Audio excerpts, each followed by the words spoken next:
ഇറാനിൽ വീണ്ടും US ആക്രമണം. ഹോർമസ് ഉൾപ്പെടെയുള്ള ഇറാൻ തീരങ്ങളിലെ മിസൈൽ ഡ്രോൺ കേന്ദ്രങ്ങൾ തകർത്തു. 7 മണിക്കൂർ നീണ്ടുനിന്ന ആക്രമണത്തിൽ US നാവികസേനയും ഭാഗമായെന്ന് US സെൻട്രൽ കമാൻഡ് അറിയിച്ചു. വിവരങ്ങളുമായി ഐസൻ ജോസ് ചേരുകയാണ്. ഐസൻ, അമേരിക്ക സൈനിക നടപടി കടുപ്പിക്കുകയാണല്ലോ. എന്താണ് നിലവിലത്തെ സാഹചര്യം?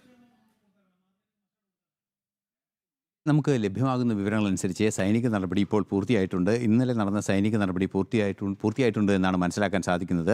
ശക്തമായ ഒരു ആക്രമണം തന്നെയാണ് നടന്നതെന്നാണ് മനസ്സിലാക്കാനും സാധിക്കുന്നത്. സെൻട്രൽ കമാൻഡ് തന്നെ ഇക്കാര്യം വിശദീകരിക്കുകയും ചെയ്യുന്നുണ്ട്. വലിയ തരത്തിൽ, അതായത് വിവിധ ഇടങ്ങളിൽ വ്യോമസേനയും നാവികസേനയും സംയുക്തമായി ആക്രമണം നടത്തിയെന്ന റിപ്പോർട്ടുകളാണ് പുറത്തുവരുന്നത്. അതുപോലെ തന്നെ വലിയ തോതിലുള്ള ചില കേന്ദ്രങ്ങളിലൊക്കെ, അതായത് ചില സംഭരണശാലകളൊക്കെ ആക്രമിച്ചു എന്ന റിപ്പോർട്ടുകളെല്ലാം തന്നെ ഇപ്പോൾ പുറത്തു വരികയും ചെയ്യുന്നുണ്ട്. നിലവിലെ സാഹചര്യത്തിൽ അതിശക്തമായ ഈ ആക്രമണം നടത്തേണ്ടത് അനിവാര്യമായ ഒരു സാഹചര്യമാണുള്ളത് എന്ന് തന്നെയാണ് അമേരിക്ക അറിയിക്കുന്നത്. അതിന് കാരണമായി പ്രധാനമായി പറയുന്നത് ഇറാൻ്റെ കഴിഞ്ഞ 7 ദിവസത്തിനുള്ളിൽ 7 കപ്പലുകൾക്ക് നേരെ ഇറാൻ ആക്രമണം നടത്തി.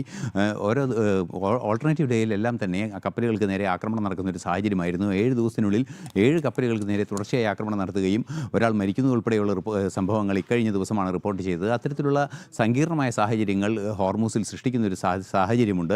അതുകൊണ്ട് തന്നെ അടിയന്തരമായി ഇറാനെ നിയന്ത്രണ വിധേയമാക്കുന്നതിൻ്റെ ഭാഗമായാണ് സൈനിക നടപടികളെന്നാണ് അറിയിച്ചിരിക്കുന്നത്. അതുപോലെ തന്നെ ഇറാൻ്റെ എല്ലാ പോർട്ടുകളിലും ഉപരോധം ഏർപ്പെടുത്തുന്നതിനുള്ള നീക്കവും ശക്തമായി അമേരിക്കയുടെ ഭാഗത്തു നിന്നുണ്ടാകുന്നുണ്ട്. അതിൻ്റെയും സൈനിക നടപടികൾ ഇതിനൊപ്പം നടക്കുന്നു എന്നാണ് മനസ്സിലാക്കാൻ സാധിക്കുന്നത്. ശക്തമായ ഈ നടപടികളുടെ ഭാഗമായി ഇറാനെ നിർബന്ധമായും സമാധാന ധാരണയിലേക്ക് കൊണ്ടുവരുന്നതിനുള്ള നീക്കങ്ങൾ നടത്തുക എന്നാണ് പ്രാഥമികമായി നടപടികളിൽ നിന്നെല്ലാം തന്നെ മനസ്സിലാക്കാൻ സാധിക്കുന്നത്.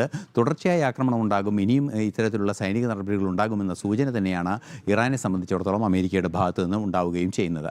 എന്തായാലും അമേരിക്ക 7 മണിക്കൂർ നീണ്ട സൈനിക നടപടി നടത്തിക്കഴിഞ്ഞു. അത് പൂർത്തിയായിട്ടുണ്ട് എന്നുള്ളതാണ് മനസ്സിലാക്കുന്നത്. ഇറാനെ സംബന്ധിച്ചിടത്തോളം വലിയ രീതിയിലുള്ള നാശനഷ്ടങ്ങൾ സംഭവിച്ചിട്ടുണ്ട്. ഐസൻ ജോസാണ് വാർത്തയുടെ വിശദാംശങ്ങളിലേക്ക്